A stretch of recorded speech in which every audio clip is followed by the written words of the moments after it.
ഏണിയാവും. ഈ ഏണി ആരും ഇവിടെ കൊണ്ടെന്ന് വെച്ചേ? മൂകാമ്പം വല്ലതും പറഞ്ഞു.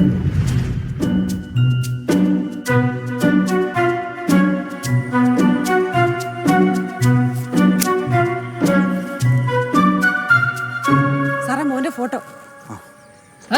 ഫോട്ടോ കിട്ടി. ഇതിപ്പോ എവിടെ കിട്ടി? അപ്പച്ച മിയമോടെ കൈ കൊട്ടുന്ന കൊരങ്ങച്ചനില്ലേ കുട്ടൂസൻ, അവന്റെ കൈയുടെ ഇടയ്ക്കൊന്ന് കിട്ടിയെന്ന്. കുടുംബത്തിൽ ഉത്തരവാദിത്തമുള്ള ഒരു കൊരക്കനെങ്കിലും ഉണ്ടല്ലോ.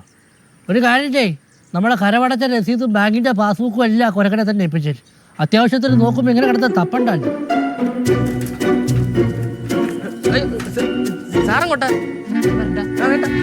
അതെ, പറമ്പിൽ ജാതി പറിക്കാൻ പറ്റുന്ന ഏണിയെടുത്ത അമ്മാര് കയറിയേ. ജാതി കൃഷ്ണാപ്പന്മാരാന്ന് നോക്കണേ.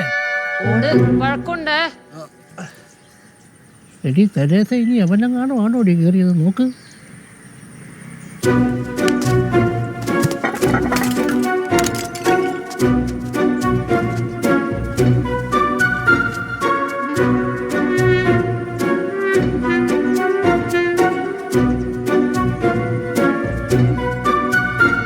പുറത്തുനിന്നൊരാൾക്ക് ഈ പറമ്പിലോട്ട് വരെ എളുപ്പമാണ്. ആ മതിൽ ചാടിയാൽ മതി. അന്ന് രാത്രി ഈ ആടിനകത്തോട്ടുള്ള ഡോറൊക്കെ ക്ലോസ് ആയിരുന്നു. രാത്രി കിടക്കാൻ നേരം എല്ലാ ഡോറും ഞാൻ ക്ലോസ് ചെയ്തതാ. പക്ഷെ രാവിലെ എഴുന്നേറ്റപ്പോൾ ഫ്രണ്ട് ഡോർ മാത്രം തുറന്ന് കിടപ്പുണ്ടായിരുന്നു. നിങ്ങൾ രാത്രി എത്ര മണിക്ക് ഉറങ്ങാറ്? ഒരു 10:30, 11. അന്ന് രാത്രി അസ്വാഭാവികമായി എന്തെങ്കിലും ശബ്ദം കേട്ടായിരുന്നു? കേട്ടാരും സാറേ. എന്ത് ശബ്ദമാണ്?